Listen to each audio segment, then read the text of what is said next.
my name's Eileen Donaghey and I am the afternoon tea expert.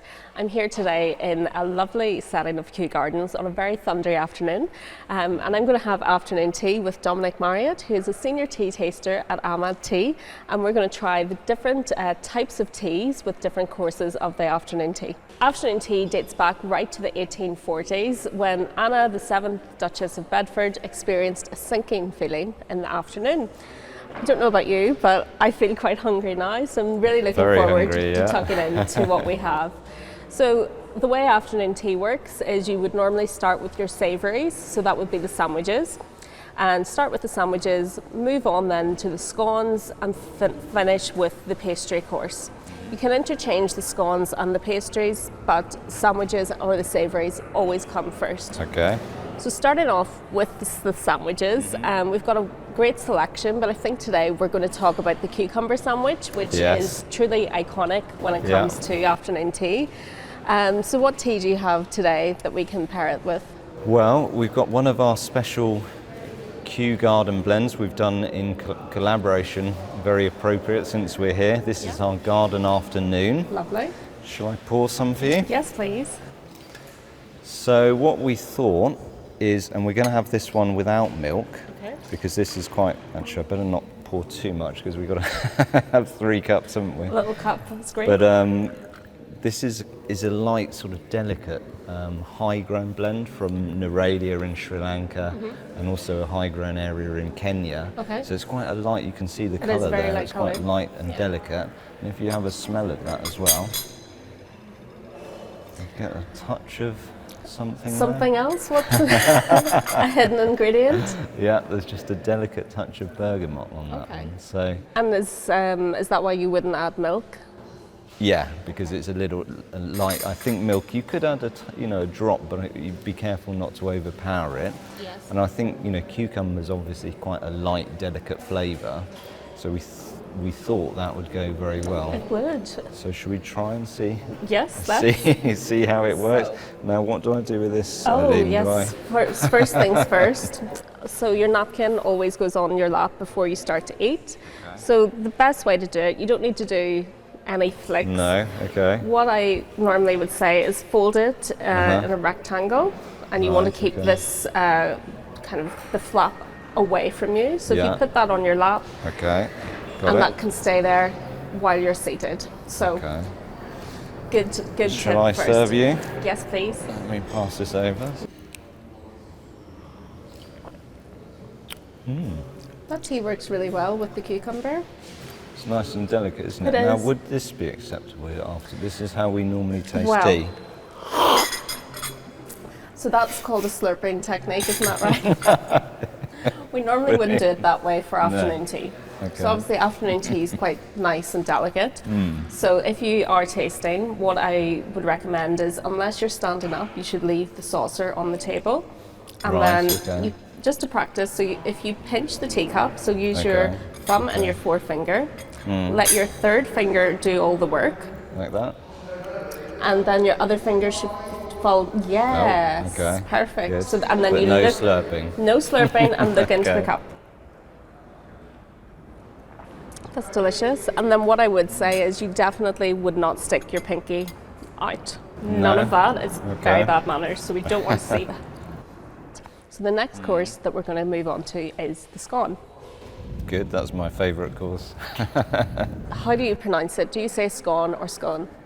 Scones. Scones, correct. So the correct pronunciation is scone, and it's not just my accent, it is pronounced as a scone. Right. This one already has the cream and the jam applied, but normally there's a big debate whether or not it's cream first or jam first. Yes, I know, yeah. So what's your preference? Well, my wife's actually Cornish, so I have to have it the Cornish way, but I can never remember which way that is. This, what we have here is the Cornish way, so that is the jam first and then the cream on top. I'll take one as well then. Yes, do. If you were going to serve a tea with this, which tea would you recommend? A black tea, and this is going to be a strong black tea, which you would have with, well, I would personally have with milk. Most people in the UK would. And this one is slightly different because we've gone for a decaffeinated tea. Okay. And is there any particular reason why people prefer decaf tea? Well, we thought, this is afternoon tea, so some people are trying to sort of limit their caffeine, particularly later in the day. Okay. I mean, of course, tea only has about half the amount of caffeine as coffee, so it's not very highly caffeinated. No.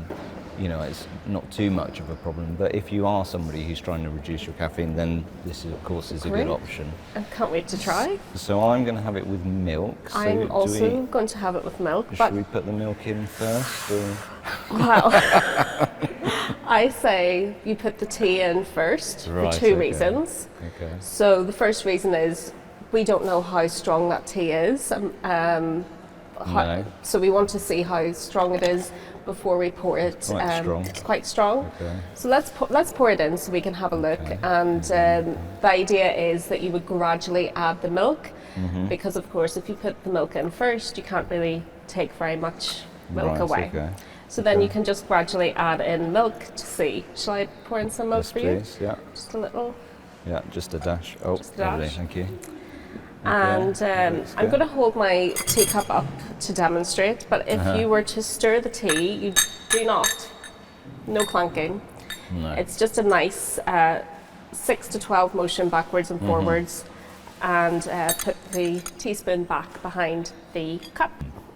It's a classic combination, really, isn't it? It is, and I feel that the tea is strong enough to hold its own because there's quite a lot of flavour happening with the jam.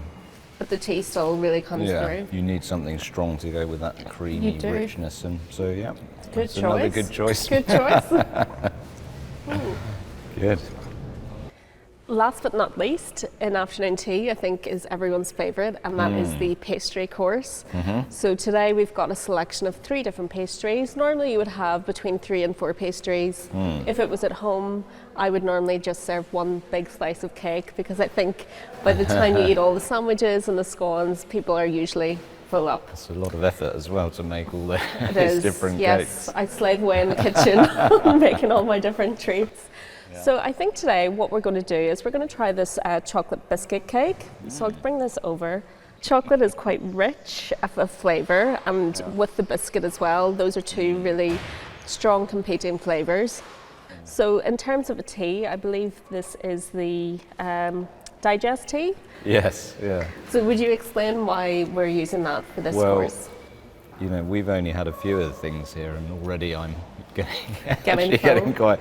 And looking at this, it looks like it's going to be very delicious, but quite rich as well. So I think by this stage, you're actually going to be looking for something just to help you. Exactly. As the name suggests, really.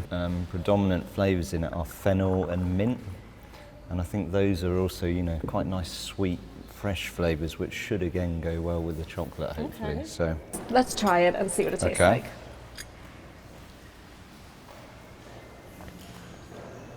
No slurping.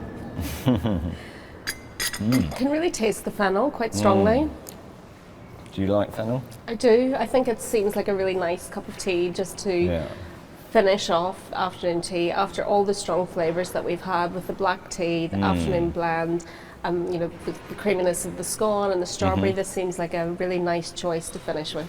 Okay. So that's our afternoon tea today. Thank you so much for joining us. Hope you had fun and hope you enjoyed watching. Thank you.